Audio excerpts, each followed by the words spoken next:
सभी लोगों को प्रणाम। आप सभी की जय हो।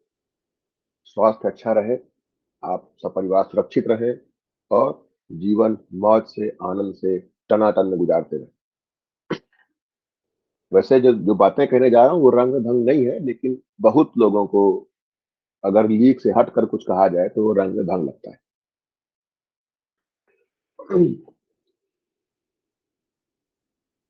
हमारे समाज की एक आदत है हर चीज को महिमा मंडित करने की।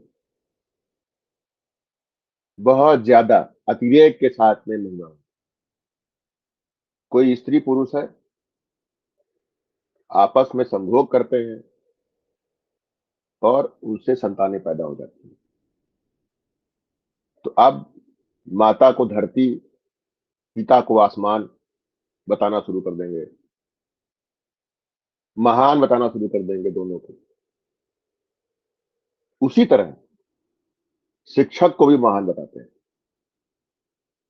भगवान को महान मानते हैं, लेकिन शिक्षक को उससे ही बड़ा मानते हैं।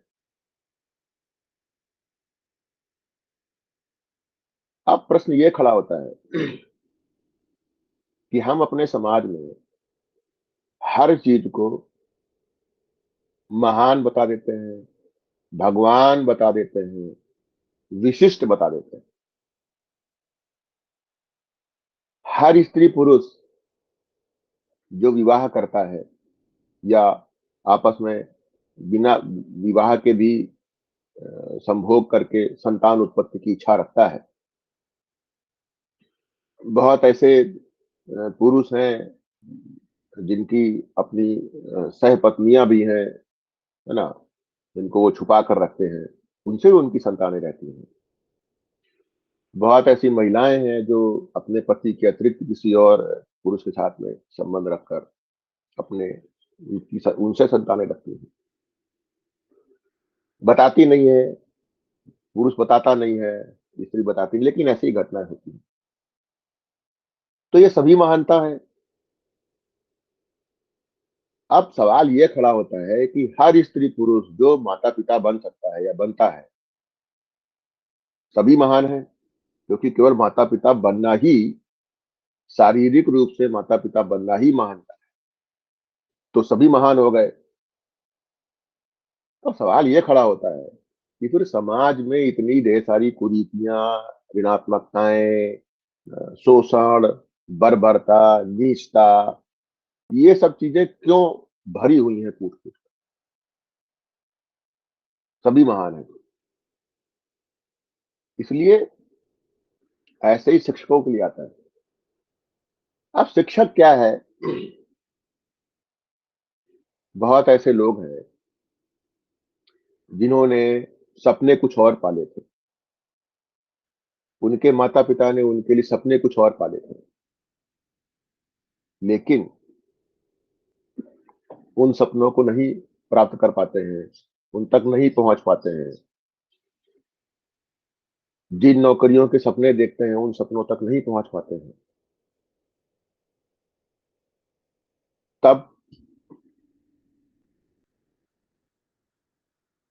शिक्षक, विशेषकर सरकारी शिक्षक बनना चाहते हैं, क्योंकि यहाँ पर वेतन बहुत अच्छा है, काम कम है, वेतन बहुत अच्छा है, और ऐसे लोगों के बीच में रहना होता है जो जिनकी आर्थिक स्थिति आपकी तुलना में बहुत कमजोर है। जैसे अधिकतर जो सरकारी शिक्षक हैं, अधिकतर जो जूनियर हाई स्कूल या प्राइमरी स्कूल है, वो ग्रामीण या कस्बाई क्षेत्रों में है। तो वहां पर लोगों की आय बहुत नहीं होती है। तो जहां पर एक किसान की आय 5 या 10 हजार रुपया महीना हो, इतनी भी नहीं हो, वहां पर एक शिक्षक की आय 70 हजार, 80 हजार, 1 लाख, 1.25 लाख, 1.5 लाख इस तरह की हो, तो अपने आप उनकी तुलना में महान हो जाते हैं, अच्छे हो जाते हैं। अब मतलब सरकारी शिक्षण में सरकारी शिक्षक किस तरह का जाता है? कि ठीक है, यहाँ पर आराम से जाएँगे, अच्छा खासा वेतन मिलेगा, आराम से रहेंगे, ज़्यादा दबाव भी नहीं है और क्योंकि सरकार बहुत अधिक वेतन देती है, तो जो कुछ ऊट-पटांग काम बताएगी बिना शिक्षण वाला भी, वो भी करते हैं। दूसरे वो लोग हैं जिनकी कहीं कोई नौकरी नहीं लग पाती, सरकारी शिक्षक भी नहीं बन पाते हैं, उनके सामने कोई रास्ता नहीं होता है, व्यवसाय कर नहीं सकते हैं, क्योंकि व्यवसाय में रिस्क की संभावना रहती है, हानि-लाभ की संभावना रहती है, लोगों से डीलिंग करने की संभावना रहती है, लोगों को प्रभावित करके अपना माल बेचने की स्किल की ज़रूरत पड़ती है या निवेश करने की आवश्यकता पड़ती है, छोटा हो, बड़ा हो, कोई भी हो, व्यापार निवेश माँगता है। उनके पास ये सब भी संभावनाएँ नहीं होती हैं, तो वो प्राइवेट स्कूलों में पढ़ाने पहुँच जाते हैं, जहाँ पर उनका भयंकर शोषण, जहाँ पर सरकारी शिक्षण में आपको 1 लाख रुपए, सवा लाख रुपए, 1.5 लाख रुपए वेतन मिलता है, प्राइमरी या जूनियर हाई स्कूल के स्तर तक। वहाँ पर जो प्राइवेट सेक्टर है, उसमें अगर जो कुछ अमीर या जो अच्छे महँगे स्कूल माने जाते हैं, उनको अगर छोड़ दिया जाए, वहाँ भी 15, 20,000, 25,000, 30,000 रुपए से ऊपर नहीं मिलती है। अब जो भारत के सबसे महँगे स्कूल हैं, जिनमें एक बच्चे की फीस ही पड़ती है 1 लाख, 2 लाख, 3 लाख, 4 लाख, 5 लाख, 7 लाख, 10 लाख रुपए महीने की, वहाँ के टीचर्स का वेतन कुछ ठीक है। लेकिन जो हज़ारों की संख्या में, सैकड़ों की संख्या में जो हर एक जिले में जो स्कूल प्राइवेट खुले हुए हैं, वहाँ पर शिक्षकों की का वेतन बहुत अच्छा नहीं है। बहुत तो ऐसे स्कूल हैं, ऐसे स्कूल हज़ारों की संख्या में हैं, ऐसे लाखों शिक्षक हैं भारत में, जिनका वेतन 2-3 हज़ार रुपए महीना भी नहीं है, तो वहाँ ही पढ़ाते हैं। जबकि ये लोग स्किल्ड हैं, बिल्कुल नॉन स्किल्ड की श्रेणी पे नहीं आते हैं। अब प्रश्न ये खड़ा होता है कि ये सब महान हैं, तो जो शिक्षक सारा महान है, तो फिर बच्चों में गड़बड़ियाँ कहाँ से आती हैं? भाई, माता-पिता महान हो गए, शिक्षक महान हो गया, तो घर हो या बाहर, बच्चा अधिकतर समय कहाँ गुज़ारता है? घर में गुज़ारता है या स्कूल में गुज़ारता है या समय गुज़ारने की बात ना करें, तो बच्चा सबसे अधिक किनके नियंत्रण में रहता है? माता-पिता के, परिवार के या स्कूल में, शिक्षकों के और ये सभी महान हैं। तो जब आप महानता से लबरेज लोगों के द्वारा ही नियंत्रित हो रहे हैं, तो फिर हिंसा, घृणा, ईर्ष्या, द्वेष, बेईमानी, भ्रष्टाचार, शोषण, ठीक, झूठ, फरेब, नीचता, ये सब चीज़ें कहाँ से आती हैं? तो भरी पड़ी हुई हैं चीज़ें। इसलिए मैं तो ये कहना चाहता हूँ कि जो जैसा है, उसको वैसा ही देखने की आदत होनी चाहिए। माता-पिता स्त्री-पुरुष हैं, एक स्त्री, एक पुरुष को एक-दूसरे को देखकर आकर्षण हुआ या प्रेम हुआ या काम वासना जगी, ठीक?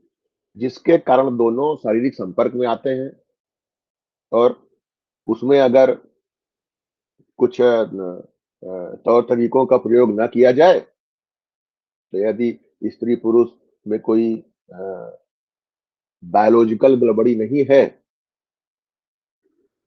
किसी में शुक्राणु या अंडाणु की कमी हो या ऐसा कुछ करके, तो वो दोनों माता-पिता बन जाते हैं।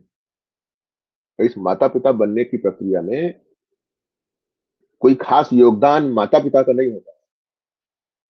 अब ऐसा तो है नहीं कि कोई महिला है, वो गर्भवती हुई है, तो वो 7 महीने बाद जाकर के ये कह सकती है कि नहीं मैं तो अब बच्चा नहीं पैदा या मेरे अंदर भ्रूण 1 महीने का है, वो बढ़ कर के 2 महीने का नहीं, महिला के हाथ में नहीं है। ये प्राकृतिक व्यवस्था है, जो महिला चाहे या ना चाहे अपने आप होता रहेगा।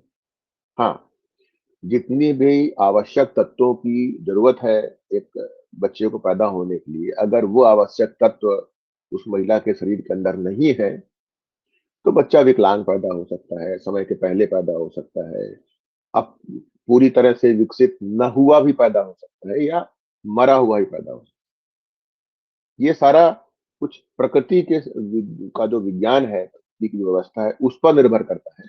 इस पर स्त्री-पुरुष जिन्होंने संभोग किया है या शरीर संपर्क किया है आपस में, शारीरिक संसर्ग किया है, उनका कोई योगदान, वो जो 5-10 मिनट का शारीरिक संसर्ग होता है, उसके बाद उनका कोई योगदान नहीं। उनका योगदान सिर्फ इतना कि हम अपने शरीर के भीतर आवश्यक तत्वों की पूर्ति करते रहें, जैसे सामान्य दिनों में करते हैं।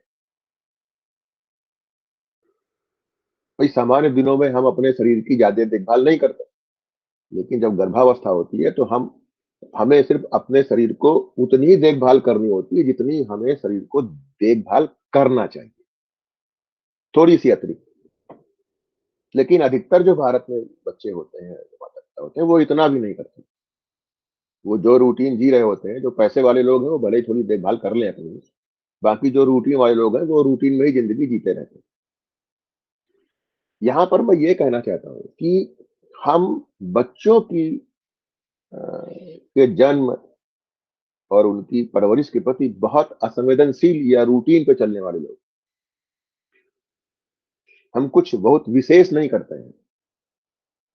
हाँ, जब बच्चे पैदा हो जाते हैं, तब उनके लिए वस्तुएँ ज़रूर बाज़ार से खरीद के लाते रहते हैं, अगर पैसा हमारे पास है, क्योंकि हम इसी को ही माता-पिता होना समझते हैं। क्योंकि बचपन से लेके बड़े होने तक हमें केवल पैसे की ही परिभाषा सिखाई जाती है। जैसे किसी विद्यालय को अगर कहा जाए, विशेषकर ये दिल्ली में शुरू हुआ शिक्षा की अगर बात की जाए, दिल्ली सरकार को रहा होगा कि हम अपनी प्रशंसा करें, बड़ाई करें, प्रचार करें। इसमें उन्होंने क्या किया, एक नई थियरी दिया कि स्कूलों की बिल्डिंग बनवा दीजिए, उनमें रंग करवा दीजिए, है ना? दीवालें पुतवा दीजिए, कुछ नारे-वारे लिखवा दीजिए, तो बस शिक्षा हो गई। अब इसका उन्होंने इतना ज़्यादा प्रोपेगेंडा किया कि पूरे भारत में ही चल रहा है। मैं कई राज्यों के अनेक सरकारी शिक्षकों से बात करता हूँ।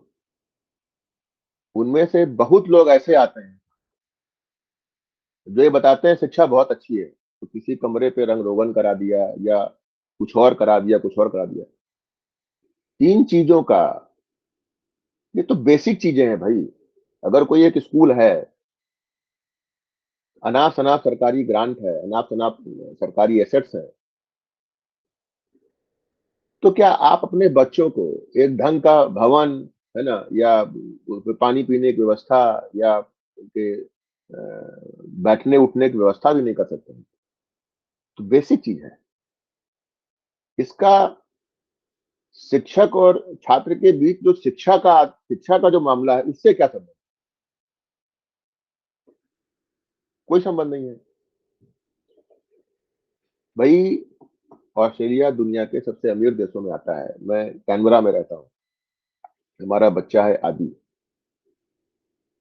आदि अपने जीवन के 2 वर्ष एक ऐसे स्कूल में गया है जिसमें भवन ही नहीं होता है।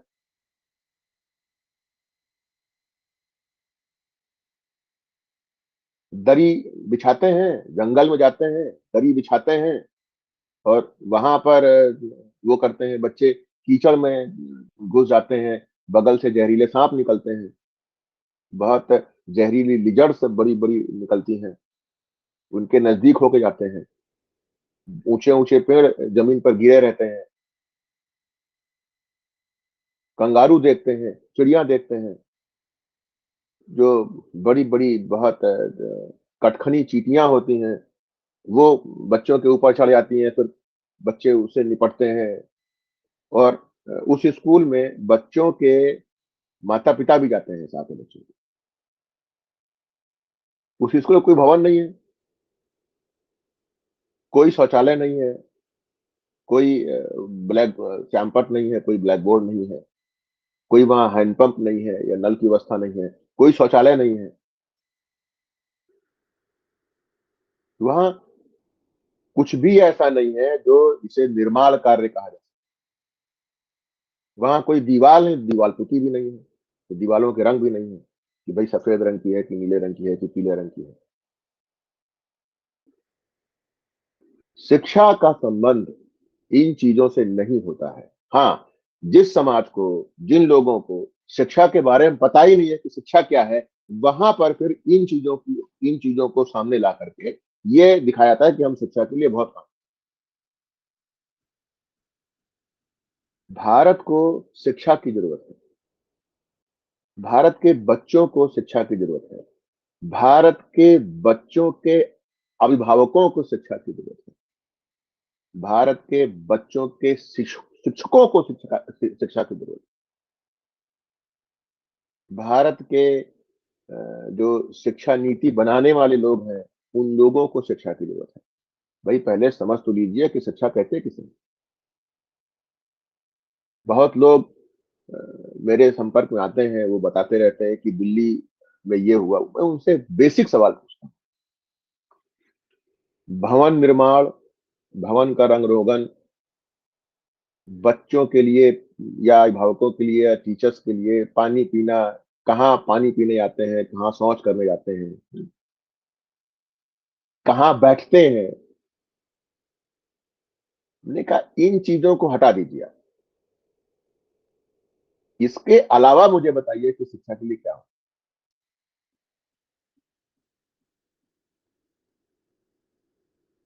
अब आप ये बताएं मुझे कि नई कमरे में सीसीटीवी कैमरा लगा हुआ है। भाई देखिए आजकल क्या है कि सरकार ग्रांट देती है। अब वो अलग चीज है कि किसी स्कूल में कितनी पहुंचती है, कितनी नहीं पहुंचती है, कैसे प्रयोग होती है, नहीं होती है, वो बंदरबाट की बात नहीं कर रहा हूँ। या किसी को कोई धाकड़ कम है तो कहीं कम पहुंची, अधिक पहुंची, जो भी बहुत प्रकार के जो एलिमेंट्स हैं उसकी बात नहीं कर रहा हूँ कि कितना किसके पास पहुंचता है, लेकिन पहुंचता है। तो आपने अगर उसका जो काम आपको करते रहना चाहिए था। अब आजकल एक बात यह भी है कि लोगों का पेट भरा हुआ है, जो भी सरकारी शिक्षा तंत्र में है उनका पेट भरा हुआ है। अब वेतन भी बहुत बढ़िया मिल रहा है। शुरुआती होती है 50-60 हजार रुपए से। हर साल कुछ कुछ बहुत तगड़ा तगड़ा बढ़ता रहता है। हर साल 15-20 हजार रुपए, 10 हजार, 20 हजार, 30 हजार बढ़ जाता है। तो कुछ वर्षों में ही 1 लाख पहुंच जाता है। अब इतना भारी भरकम वेतन मिल रहा है, इसमें से आप बहुत कुछ कर सकते हैं। क्यों? जिन जिस समाज के बच्चों को आप पढ़ा रहे होते हैं, उस समाज के अधिकतर लोगों की आय तो 5 हजार, 10 हजार रुपया महीना भी नहीं होती। जो जो लोग अपने बच्चों को सरकारी स्कूल में भेजते हैं। तो चूंकि पैसे से ही महानता तोड़ी जाती है आजकल समाज में, या पैसा ही लक्ष्य बन गया है। भाई पैसा नहीं हो तो कौन सरकारी स्कूल में शिक्षक होना चाहेगा। गपबाजी की बात अलग है, कोई नहीं होना चाहेगा, मजबूरी में आएंगे लोग। ये वैसा ही है जैसे जब कोई आईएएस या आईपीएस का या आईआरएस का या आईईएस का जब साक्षात्कार देने जाता है,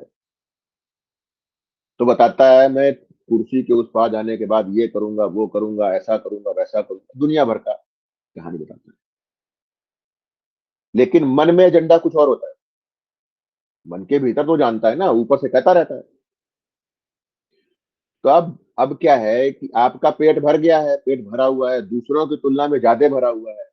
दूसरे जहां थोड़े थोड़े के लिए परेशान होते हैं, आपको बिल्कुल परेशान नहीं होना पड़ता।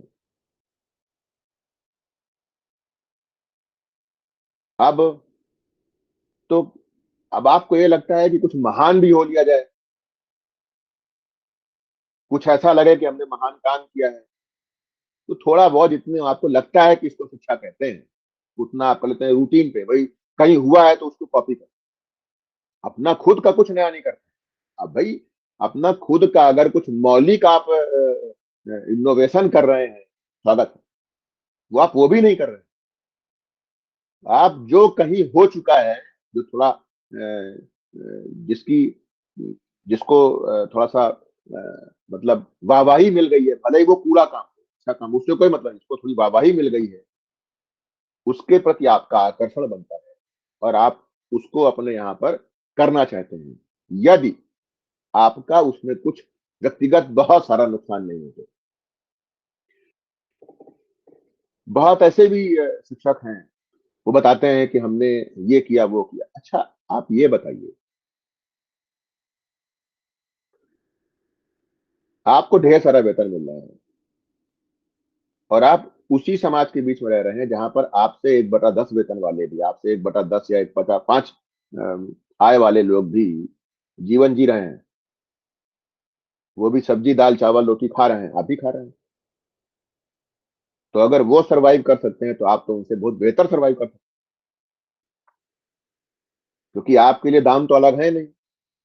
अगर वो 10 रुपए भी किलो सब्जी खा रहे हैं तो आपके लिए भी सब्जी 10 रुपए किलो, और आपके लिए थोड़ी कम ही होगी, क्योंकि आप टीचर हैं तो आप कुछ वो भी कर सकते हैं। तो सवाल ये है कि अगर आपने अपनी पॉकेट से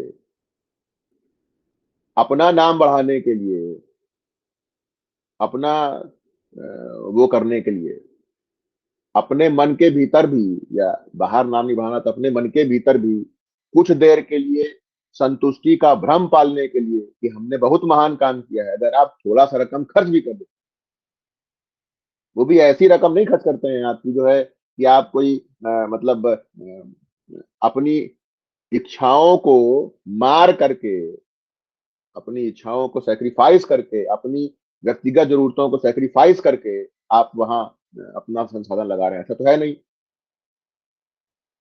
तो अगर आपने थोड़ा बहुत कट वहां लगा भी दिया तो इसमें कौन सा विशेष बात हो गया भाई, कौन सा बड़ा चीज हो गया इसमें? सवाल वही आता है अभी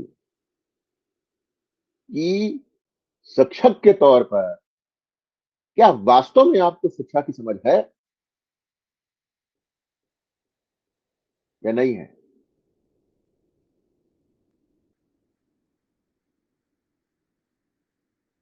हमारी एक मित्र हैं, मैं उनको अपनी माँ मानता हूँ, अब बेटा मानती हैं।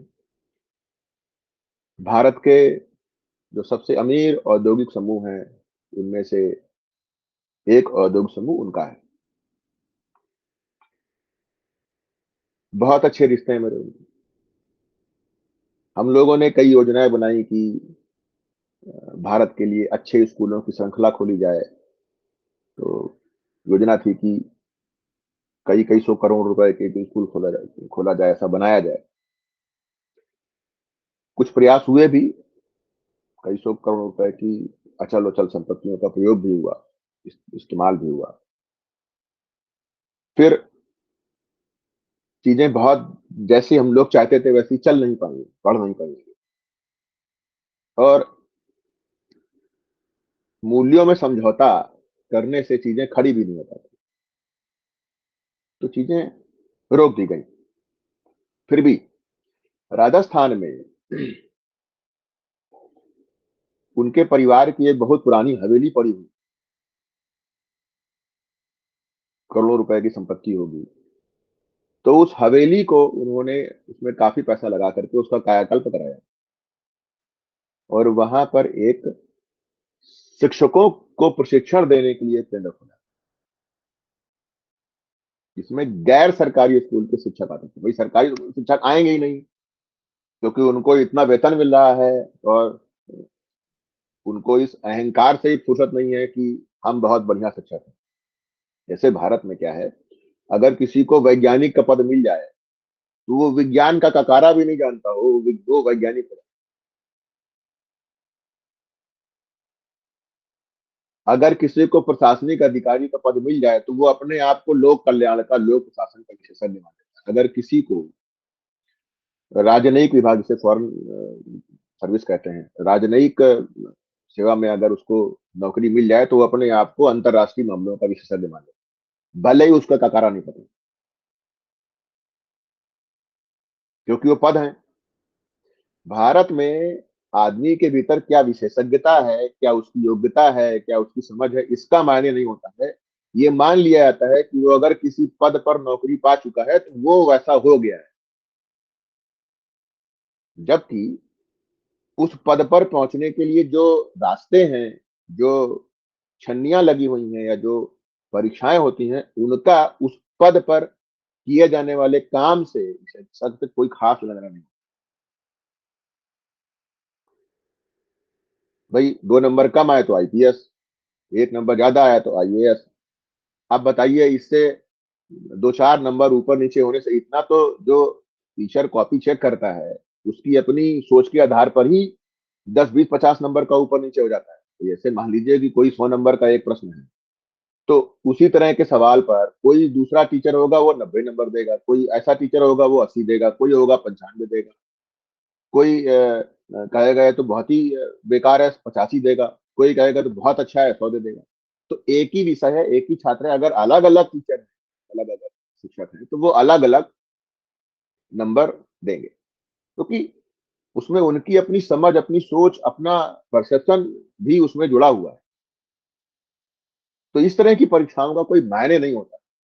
ये छड़नी परीक्षाएं होती हैं, इनसे आप किसी जो विभाग में काम करने जाओ, तो देखिए, मैं कहना ही चाह रहा हूं कि शिक्षा की समझ हमें, हमारे समाज को कई बहुत स्तरों पर नहीं है। शिक्षक को पता नहीं है, अभिभावक को पता नहीं है, शिक्षा नीति बनाने वालों को पता नहीं है, और जो नियंत्रित करते हैं उनको भी पता नहीं है। और शिक्षा का उद्देश्य क्या है, हमें पता नहीं। शिक्षा का उद्देश्य अभी क्या है, नौकरी पाना है। तो अब इसमें हो क्या रहा है, कोरोना काल में स्कूल बच्चे गए ही नहीं, परीक्षाएं सलीके से हुई नहीं, सरकार ने कोई एक फार्मूला पेश कर दिया, उस फार्मूले के आधार पर नंबर दे दिए गए।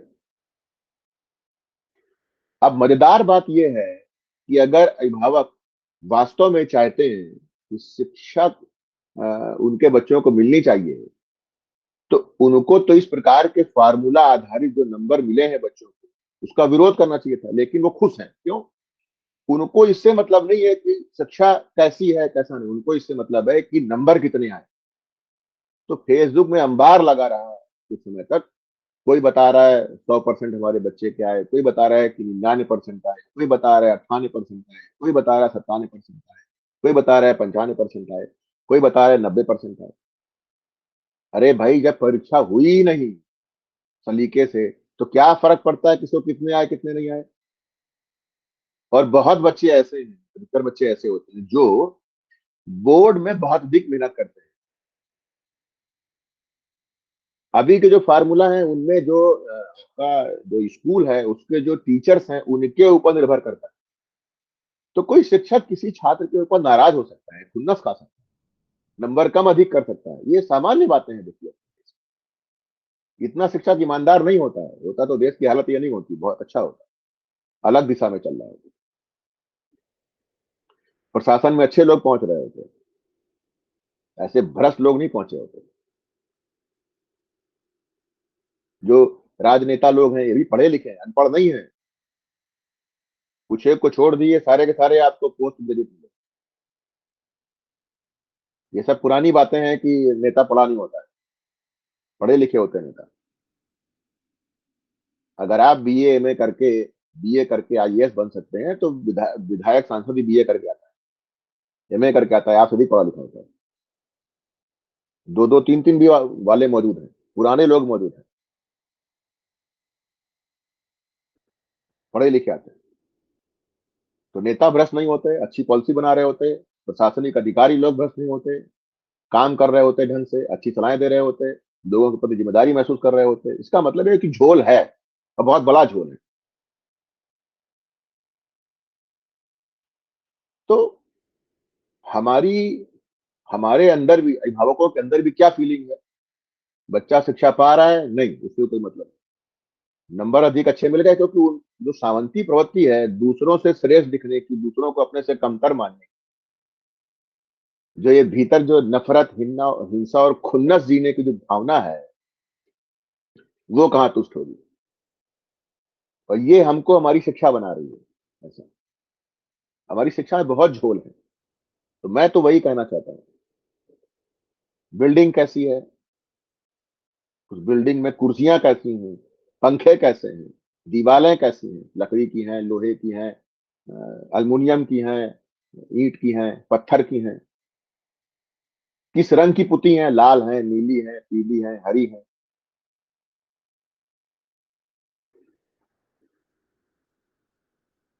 क्या लिख दिया गया है वहां बच्चों के लिए।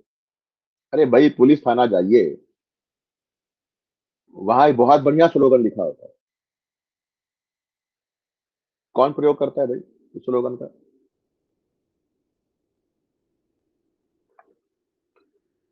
तो नारे लिखने से, स्लोगन लिखने से, कुटाई करने से शिक्षा नहीं होती है। आप बिना ये, जैसे मैंने बताया कि आदि 2 साल ऐसे स्कूल गया जहां पे कुछ था ही नहीं, कोई भंवर ही नहीं था, और बहुत कुछ सीखा वहां पर। वो उसके जीवन का आधार बन गया।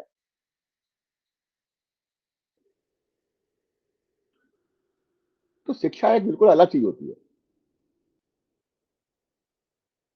भारत में शिक्षा में आमूलचूल काम करने के लिए, और ये हम तभी कर सकते हैं जब हम तीन चीजों, माता माता पिता और गुरु, इसे टीचर कहते हैं, उसको अद्वितीय, महान, विशिष्ट मानने की जो मानसिकता है, या जो जो ये ओढ़ी हुई जो विनम्रता है, ढकोसलेबाजी से बाहर है। माता पिता को मनुष्य के तौर पे देखिए कि जो गड़बड़ियां दूसरे मनुष्य पे हैं, और मजेदार बात क्या है, हमारे माता पिता महान, दूसरे के माता पिता महान नहीं। बहुत लोग बोलते हैं हमारे माँ माँ बाप तक मत जाना। मैं कहता हूँ भैया सबसे पहले हमारे माँ बाप तक जाइए। अपने घर शुरू कीजिए भाई। ऐसे ही शिक्षक मन में गालियां देंगे, ऊपर से जय हो शिक्षक, जय हो शिक्षक, जय हो शिक्षक। और वो शिक्षक भी कोई खास कमिटेड नहीं होता है, ये सब गपबाजी है, शिक्षक कमिटेड नहीं होता है।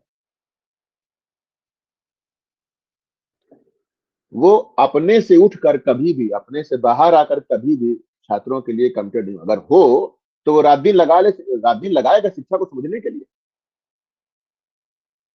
रोएगा रोएगा गाएगा थोड़ी ना। देखिए, भारत में सरकारी तौर पर सरकारी शिक्षकों को इतना अधिक वेतन मिलता है कि दुनिया में कहीं नहीं मिलता।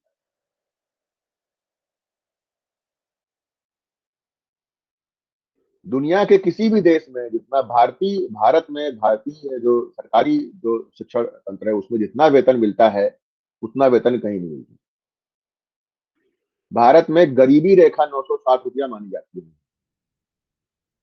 960 रुपए को 1000 रुपए मान लिया जाए तो शिक्षकों का शुरुआती वेतन जो होता है वो 60 गुना अधिक है। 50 गुना, 60 गुना, 70 गुना अधिक है। और 5-10 वर्षों में 100 गुना अधिक है। दुनिया में कहीं भी चले जाइए आप, किसी भी देश में इतना अंतर, भारी अंतर नहीं। वो भी ऐसे बच्चे, ऐसे ऐसे वर्ग से स्कूल पढ़ने आते हैं जो अधिकतर ये बीपीएल वाले ही होते हैं, या थोड़े बहुत ऊपर नीचे वाले होंगे बीपीएल। और सरकारी ऐसे अपवाद ही शिक्षक होंगे जो अपने बच्चों को सरकारी स्कूलों में भेजते हैं। ये बहुत बड़ी विडंबना है। जो शिक्षा अधिकारी होते हैं उनके बच्चे नहीं जाते हैं, जिलाधिकारी के नहीं जाते हैं। अपवाद घटनाओं की बात अलग है, जिनको पता है कि घर में बहुत अच्छी व्यवस्था हम दे लेंगे, तो वो ऐसी दिखावे तौर पे कुछ नाम खूबी लूटने के लिए भेज दिया अपने बच्चों को। उसकी उस ढोंग की बात नहीं कर रहा, बिना ढोंग की बात कर रहा हूँ, सहजता की बात कर रहा हूँ, सरलता की बात कर रहा हूँ। ऑस्ट्रेलिया की अगर बात करें तो यहाँ पर जो गरीबी रेखा है वो 1 लाख रुपए के आसपास मान लिया महीने की। तो यहाँ पे टीचर्स का वेतन कुछ 2-3 गुने का अंतर होगा, मतलब जैसा बाकी लोगों का है उसी के बराबर है। मतलब उस स्तर पर जो भी सरकारी नौकरी कर रहा होगा, जो भी प्राइवेट नौकरी कर रहा होगा, उनका वेतन मोटा मोटी उतना ही होगा, अंतर नहीं होगा। भारत में सरकारी शिक्षकों का वेतन सरकारी तंत्र के अंदर उनके समकक्ष लोगों से ज्यादा है।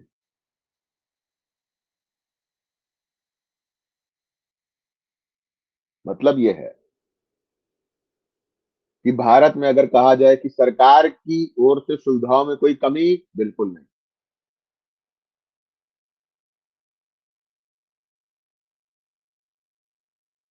फिर भी शिक्षा नहीं पहुंच रही है, क्योंकि शिक्षकों को पता ही नहीं शिक्षा क्या है। कोई रोना रोता है कि हमारे यहाँ तो बिल्डिंग ही नहीं, हमारे यहाँ तो कुर्सी भी नहीं है। अरे भाई, कुर्सी कुर्सी शिक्षा है क्या? भवन शिक्षा है क्या? अरे यदि आपको शिक्षा के ककारा ही पता है, शिक्षा के मायनों का ककारा ही पता है, तो आपको पता है कि लकड़ी की एक डंडी से भी आप शिक्षा दे सकते हैं। आपके पास अगर ब्लैक बोर्ड भी नहीं, चाक भी नहीं है, तो आप लकड़ी की एक डंडी से भी शिक्षा दे सकते हैं, और बहुत बेहतर शिक्षा दे सकते हैं। लकड़ी की डंडी मारने के लिए नहीं, छोटी सी अगर लिखना ही है, कोई छोटी सी लकड़ी डंडी लीजिए और जमीन में धूल पड़ी होती है उसी पे लिख मारिए। भाई ब्लैक बोर्ड में कुछ लिखने के बाद पोंछ देते हैं ना, तो धूल में भी पोंछ दीजिएगा, जमीन पर लिख सकते हैं आप। लेकिन शिक्षा के मायने पता होंगे तब। मैं ये नहीं कहना चाह रहा हूं कि भवन नहीं होने चाहिए, ये नहीं होना चाहिए, वो नहीं, बिल्कुल नहीं कहना चाह रहा। लेकिन मैं इस बात का बिल्कुल विरोध करता हूं कि इसी को शिक्षा समझा जाए।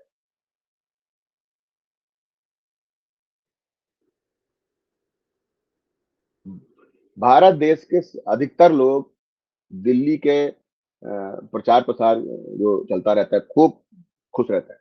मेरा हमेशा बेसिक सवाल ये रहता है, आज भी है, हमें आगे भी रहेगा, जब तक उत्तर नहीं मिलता है,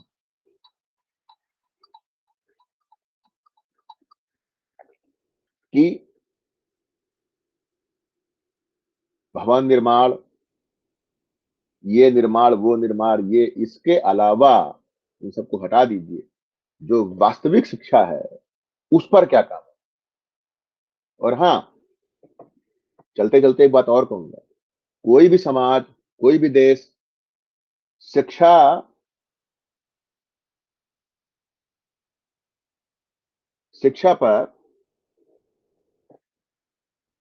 रातों रात काम नहीं। जैसे भी भारत में पिछले वर्ष नई शिक्षा नीति आई, मैंने हिंदी और अंग्रेजी दोनों भाषाओं में पूरा पढ़ा। बहुत लोग बड़ाई कर रहे हैं, बहुत लोग बता रहे हैं, और मेरी अभी तक समझ में ही नहीं आया, क्योंकि मैं एक शिक्षाविद हूँ, शिक्षा पे काफी प्रयोग किए हैं, अंतर्राष्ट्रीय स्तर पर शिक्षक जो शिक्षाविद लोग हैं उनके संपर्क में रहते हैं। संयुक्त राष्ट्र संघ के लिए हम लोग कुछ दस्तावेज देने जा रहे हैं कि दुनिया में शिक्षा ऐसी होनी चाहिए, उसका ही मैं हिस्सा हूँ। अब सवाल ये खड़ा होता है कि मुझे उसमें कुछ दिखाई नहीं पड़ा कि भाई ऐसा क्या है इसमें जिसको हम शिक्षा कह सकते। वो तो मुझे वही जो विकसित देशों में 50 60 70 साल पहले वाला था, उसी का एक नकल कह सकते हैं, या थोड़ा अपना शाब्दिक दर्शन का थोड़ा तड़का वड़का लगा दिया गया है, बस ऐसे करके बढ़िया सा फर्स्ट क्लास पैकिंग वैकिंग करके पेश करते। अब इसमें बहुत हमारे भाजपाई मित्र नाराज भी हो सकते हैं। मेरा उनसे यही कहना है कि भाई, आपके प्रधानमंत्री, महान प्रधानमंत्री जी या महान नेताओं ने नहीं बनाई है पॉलिसी, नाराज मत होइए, ये नौकरशाही बनाती है भाई। तो कोई भी सरकार हो, सरकार किसी की भी होती, यही नई शिक्षा नीति आती।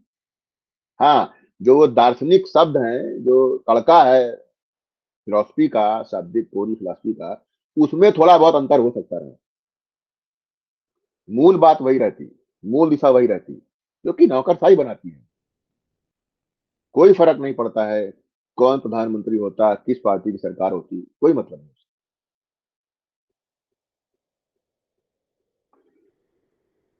तो उसमें कुछ ऐसे दिखा ही नहीं मुझे, क्यों? भारत में अगर शिक्षा के लिए वास्तव में कुछ करना है, तो लोगों के माइंडसेट पे काम करना पड़ेगा। शिक्षा ऐसे नहीं आती है, शिक्षा का विकास ऐसे नहीं होता है। भीतर से शिक्षा इवॉल्व होती है, समाज इवॉल्व होता है, महसूस करता है समाज। विकसित देशों में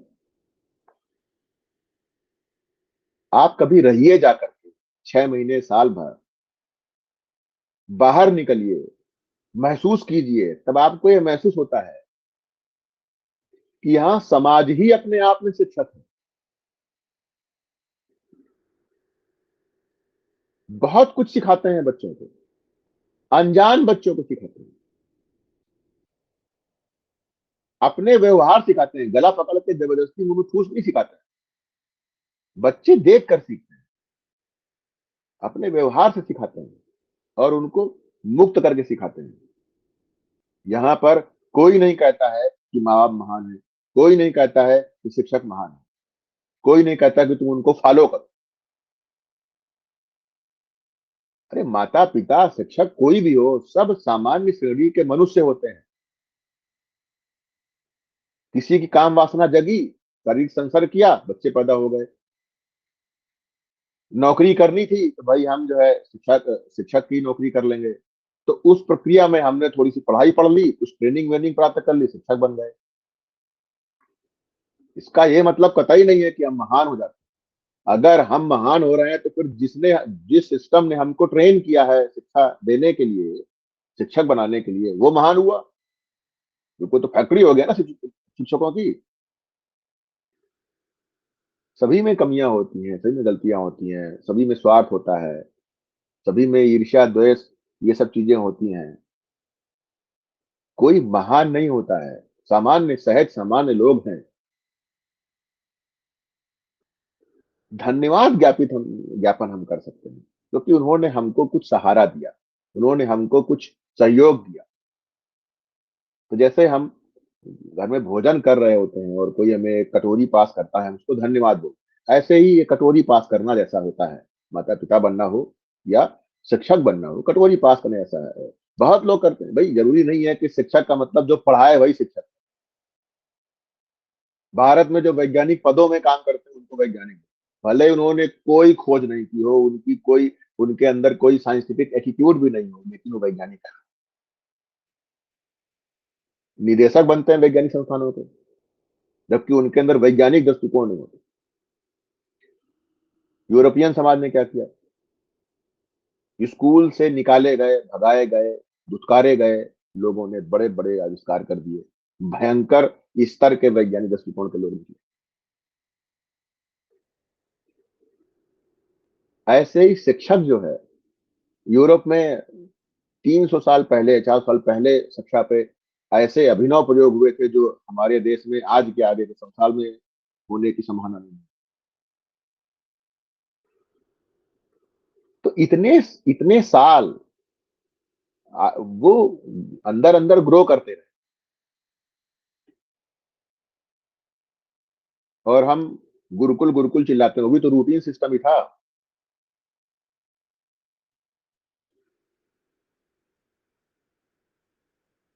गुरुकुल बात फिर कभी करेंगे, अलग से उस पर बात करेंगे।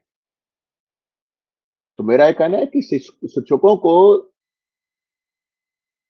माता पिता को महान बनाने की जरूरत नहीं है, सामान्य मनुष्य है, वही गलतियां होती है उसी तरह, क्योंकि तभी आप उनमें कमियां देख पाएंगे, खामियां देख पाएंगे, और हमें वो नहीं करना चाहिए। आप एक उनसे बेहतर माता पिता होने की ओर बढ़ पाएंगे, उनसे बेहतर शिक्षक होने की ओर बढ़ पाएंगे। आपको पता रहेगा कि शिक्षा के मायने क्या है, ये देखने की ओर, समझने की ओर आप 2 कदम आगे बढ़। धन्यवाद ज्ञापन कीजिए, लेकिन जो ये नारेबाजी चलती है, ये जो एक नशे के तहत हम जो एक ढोंग करते हैं, मन में कुछ फील नहीं करेंगे, ऊपर से जो ढोंग दिखाते हैं, वो सब बंद करना पड़ेगा। उसका कोई मतलब है नहीं, उतनी ऊर्जा का हम सदुपयोग कर सकते हैं। तो मैं तो यही कहूंगा कि भाई, हम शिक्षक दिवस पर ये कोशिश करें कि शिक्षा क्या है, शिक्षा क्या होनी चाहिए, हम पहले इसकी समझ, इसकी बेसिक समझ, शुरुआती समझ, प्रारंभिक समझ समझने का प्रयास करेंगे। बस इतना ही कहूंगा। बहुत लोग नाराज भी हुए होंगे, बहुत लोग अंदर से खुन्नस भी खाए होंगे। ये सब चलता है भाई, जब कुछ बेहतर करना है तो दर्द तो होगा ही। अपने प्रधानमंत्री कहते भी हैं कि अच्छी चीज के लिए कड़वी गोली खानी पड़ती है। तो भाई जरूरी थोड़ी ना है कि कड़वी गोली हमेशा प्रधानमंत्री देगा। हम और आप भी एक दूसरे को कड़वी कड़वी गोली दे सकते हैं। भाई पत्रकारों को सभी गाली बकते रहते हैं। तो भाई अगर किसी पत्रकार ने शिक्षकों को भी कुछ प्यार से समझा दिया, बता दिया, लोगों को प्यार से, तो इसमें बुरा क्या है? जैसे सभी पत्रकार एक सरीखे नहीं होते हैं, उनमें से कुछ ही सही ईमानदार सोच के भी होते हैं, समाज के लिए प्रतिबद्ध भी होते हैं, ऐसे शिक्षकों में भी है। तो उन अपवाद शिक्षकों को मैं धन्यवाद ज्ञापन करता हूँ। उनसे कहता हूँ लगे रहिए, डटे रहिए, जुटे रहिए। हम और आप सब साथ साथ हैं। जय हो। प्रणाम।